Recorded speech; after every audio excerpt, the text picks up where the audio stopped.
Welcome to my conclusion video of Phase 2 for Project DC, Project Downcountry. I'll recap what this is all about.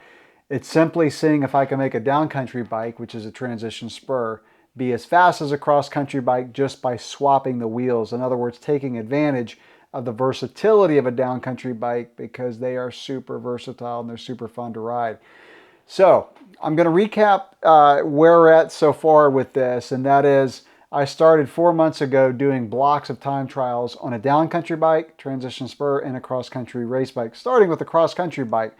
So again, started 4 months ago. I'm doing this in blocks versus the way I did it a year and a half ago, where I kind of just kept swapping back and forth between the bikes. And the reason I'm doing blocks is so that I can get used to the handling characteristics of each bike to take full advantage of it on the trail to make it go as fast as I possibly can. So in Phase 1, the cross-country bike was ousted by the downcountry bike.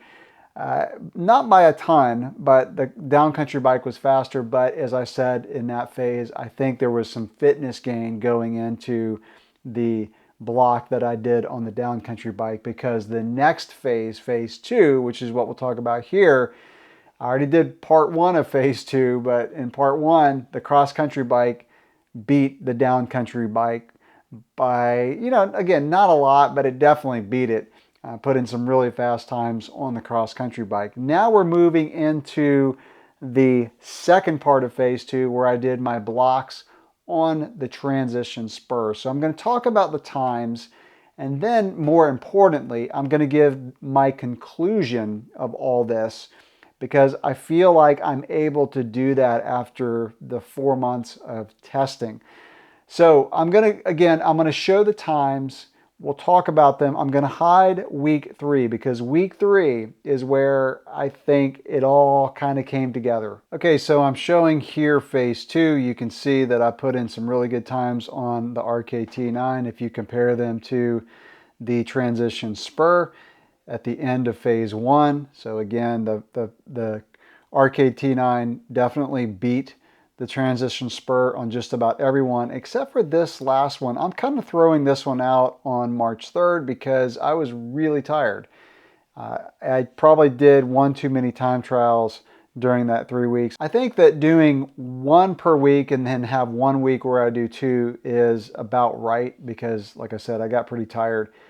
So let's talk about how the transition spur did. So coming back out on the transition spur, I did one in 1 week. I had a race, and then I did a time trial the next week. So 37:13 definitely did not beat the RKT9 on any of the ones if I throw this one out. So that one's out.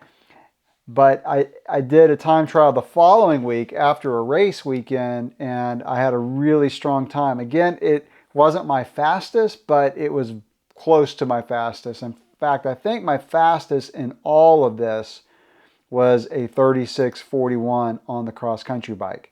So up until week 3 of Phase 2, that was my fastest time. But 3 seconds, I mean, that's splitting hairs. That's pretty much the same. However, I will say that during the cross-country part of Phase 2, the trails are really slippery because of leaves and other debris that was on the trail that I explained in the last video that I did. So if you count that, then yeah, the cross-country bike is the clear winner. So let's talk about week 3. And this was really interesting. Before I show the times for week 3, let me say what I did going into week 3. What I did was I told myself, you know what, let's ride the transition spur a little more smoothly, taking advantage of the bike, the fact that it's really smooth in the corners. It's a flowy bike. In other words, I tried not to ride it as aggressively, like going as fast as I can into a corner, maybe letting off the brakes or letting off the pedals going into the corner a little bit earlier so I have fresher legs coming out. Also, not going out too hard in the beginning, and again, not riding as explosively, just super, super aggressive. And when I did that, I came out with the fastest time of this whole project. I came out with a 36:30 So about, what is that, 11 seconds faster than my fastest time ever. I was pretty blown away. In week 3, I deviated from my normal plan.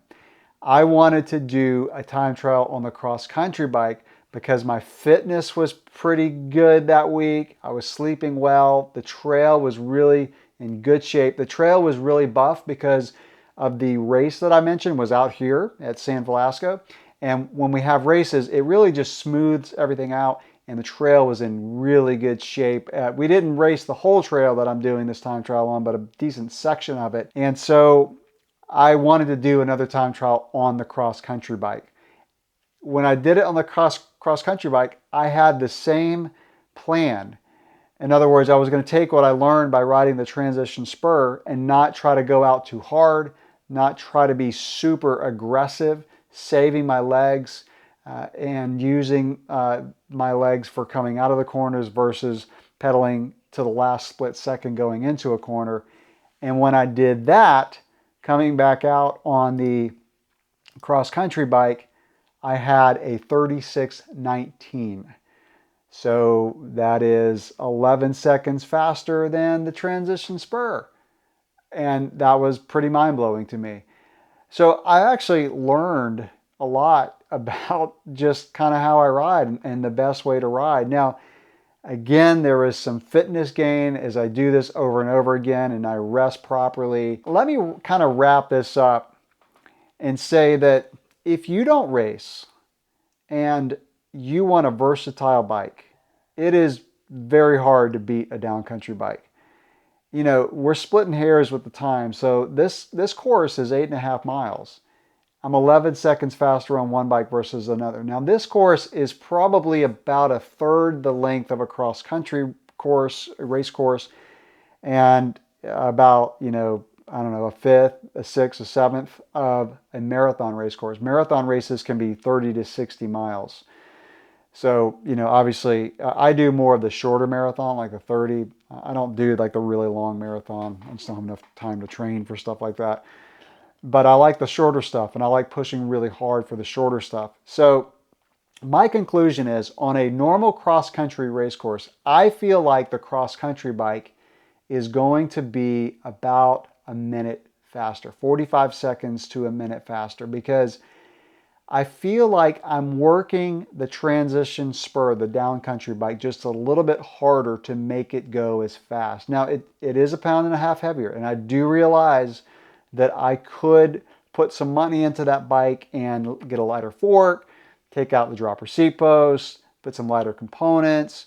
I realize I can do that, but because the course that I ride, even though it's hilly, it's not mountainous, so the weight to me doesn't play as much into it, but it does play into it. I'm not going to lie. I realize that.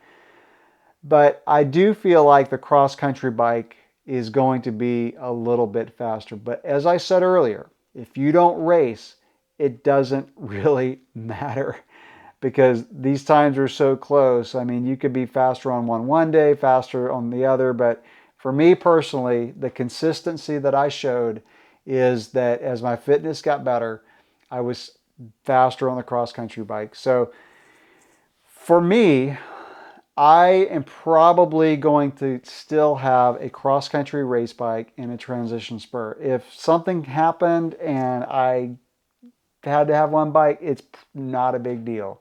But mentally, I like knowing that I am on the fastest, absolute fastest bike because I put a lot of time and money into training for races. And so, you know, money as in paying for the race and traveling and all that. And I just mentally want to know that I am on the fastest bike I can be on. Now, let's talk about fun factor. And I've probably mentioned this in some of my other videos.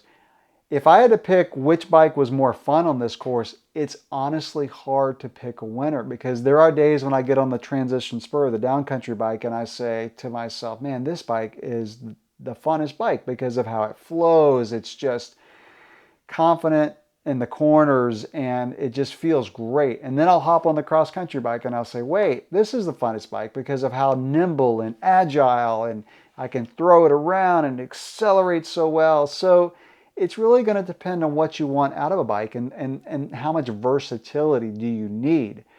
I can pick both for having fun. I mean, they're a lightweight bike. They're great on this type of course. And so, you know, the fun factor, it's just going to depend on what you consider more fun. I like both. But for the versatility factor, you absolutely cannot beat a downcountry bike. And I know some of you, when I say downcountry, you still cringe because we don't need another category of bike. It's longer travel cross country or shorter travel trail. Basically, downcountry is 120 in the front and 120 in the back. Slacker geometry than a cross country bike.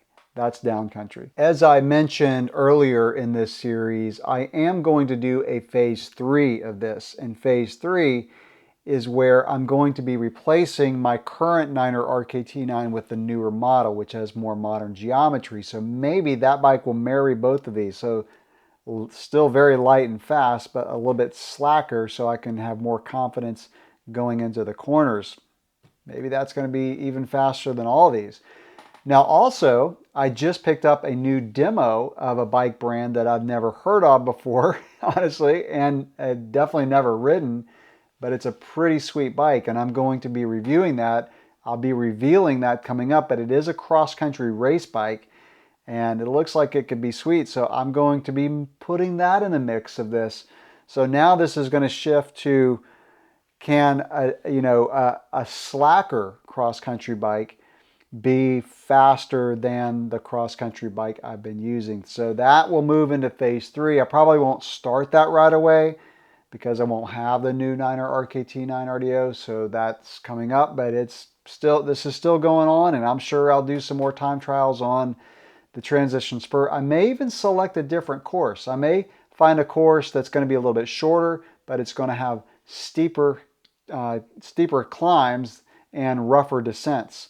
So may mix in some different courses on this. But the good thing about all this is I've got a really good course that I can get out on my lunch break. It takes 36, 37 minutes to complete.